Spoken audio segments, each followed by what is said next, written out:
بعض لوگ دل کی کمزوری کی شکایت کرتے ہیں، بعض لوگ دل کے دھڑکنے کی شکایت کرتے ہیں، بعض لوگ ڈر لگنے کی شکایت کرتے ہیں، بعض لوگوں کو کہ دل کی ہول تیز ہو جاتی ہے، دل کی دھڑکن تیز ہو جاتی ہے، اور بعض لوگ بی پی ہائی ہونے کا شکوہ کرتے ہیں، کسی کا بی پی لو ہو جاتا ہے، کوئی ضعف قلب کی شکایت کرتا ہے۔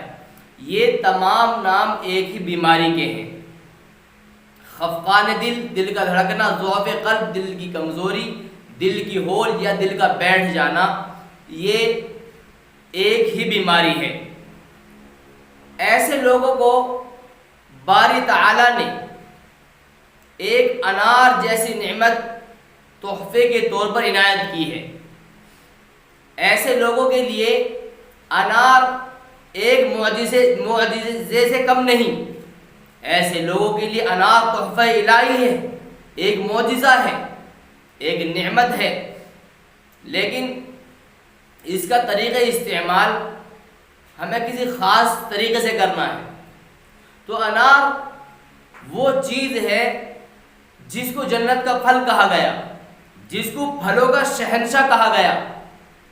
آقا مدنی صلی اللہ علیہ وسلم نے فرمایا، ہر انار کے اندر ایک جنت کے انار کا دانہ ضرور ہوتا ہے، کوئی انار ایسا نہیں ہوتا جس کے اندر جنتی انار کا دانہ نہ ہو۔ اب ہمارے لیے اس کی عظمت کے لیے، افادت کے لیے اتنا ہی کافی ہے کہ ہر انار کے اندر جنتی انار کا ایک دانہ ضرور ہوتا ہے۔ انار کا ذکر قرآن کریم میں کیا گیا ہے؟ فرمایا گیا فیہما فاکہۃ ونخل ورمان، کہ جنت کے اندر میوے ہیں، کھجور اور انار ہیں۔ تو اب ہمیں اس کا طریقہ علاج سمجھ لینا چاہیے۔ طریقہ علاج یہ ہے کہ ایسا مریض جس کا دل بے چین رہتا ہو، دل کو سکون قلب حاصل نہ ہو، یا خفقان یعنی دل کا دھڑکنا زیادہ رہتا ہو، یا بی پی ہائی رہتا ہو، یا جس کا دل بیٹھا رہتا ہو، یا دل پر غم بیٹھے ہوئے ہو، غم زدہ ہو، رنجور ہو، رنجوں سے اس کا دل چور چور ہو گیا ہو، کمزور ہو گیا ہو، بیٹھ گیا ہو، تو ایسے لوگوں کو اس طریقے علاج سے اپنے دل کا علاج کرنا چاہیے۔ ایسے لوگوں کو 1 کلو انار کا جوس لے لینا ہے، اس کے بعد اس میں 1 پاؤ کھانڈ کی آمیزش کرنی ہے، 1 پاؤ کچی کھانڈ ملانی ہے۔ انار اور کچی کھانڈ ان دونوں کو ملا کر کے شربت کی طرح قوام تیار کر لینا ہے۔ قوام بن جانے کے بعد اب اس نسخے کو ہم صبح اور شام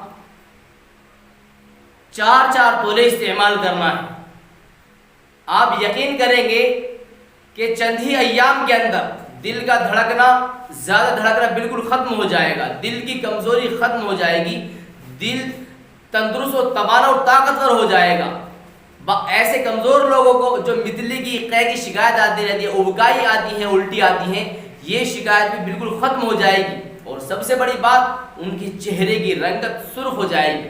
بعض لوگ یہ شکایت کرتے ہیں کہ ان کا چہرہ بے رونق ہے، ان کے چہرے کی رنگت سرخ نہیں ہے یا سفید نہیں ہے بلکہ پیلی رنگت ہے، یا ان کی آنکھوں کے نیچے حصے میں گڑھے پڑے ہوئے ہیں، ان کی آنکھوں کے اوپر اور نیچے کے حصے میں کالے کالے سیاہ حلقے بنے ہوئے، جس کی دوائی کھاتے کھاتے وہ پریشان ہو گئے، لیکن حلقے جو کے تو موجود رہتے ہیں۔ ایسے لوگوں کے لیے انار کو کھانا کھانے کے بعد صرف 1 انار کھا لینا ہے۔ جب ایسے لوگوں کے لیے انار کھانے کے بعد میں کھانے کے لیے کہا گیا تو ان کے سیاہ حلقے ختم ہو گئے، ان کا کمزور ہڈیوں کا ڈھانچہ، چہرہ موٹا تازہ تندرست ہو گیا، گوشت پوست سے بھر گیا، دیکھنے میں خوبصورت اور اچھے لگنے لگے، سیاہ حلقے ختم ہو گئے، پیلی رنگت سرخ ہو گئی۔ تو یہ انار کے وہ بیش بہا فوائد ہیں جو باری تعالیٰ نے انار کے اندر مضمر رکھے ہیں۔ چھپا کر رکھیں۔ اسی طرح ایک اور نسخہ بیان کیا جاتا ہے، شربت بھوک، یعنی بھوک جس سے زیادہ ہو جائے، شربت بھوک افزا، جس سے بھوک بڑھ جائے۔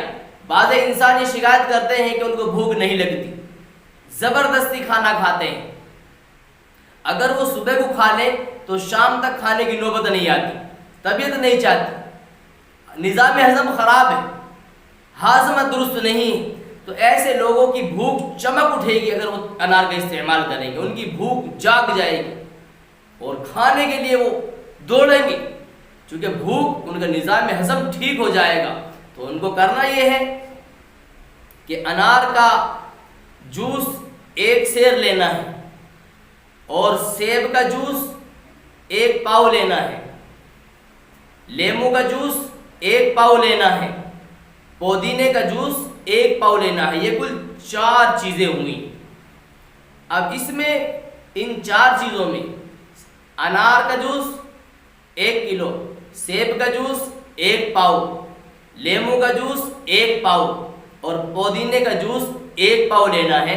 اب اس میں ایک چیز اور شامل کرنی ہے، وہ یہ کہ مصری 2 کلو مصری لینی ہے اور اس کو گھول کر کے وہ اسی شربت میں ملا لینی ہے۔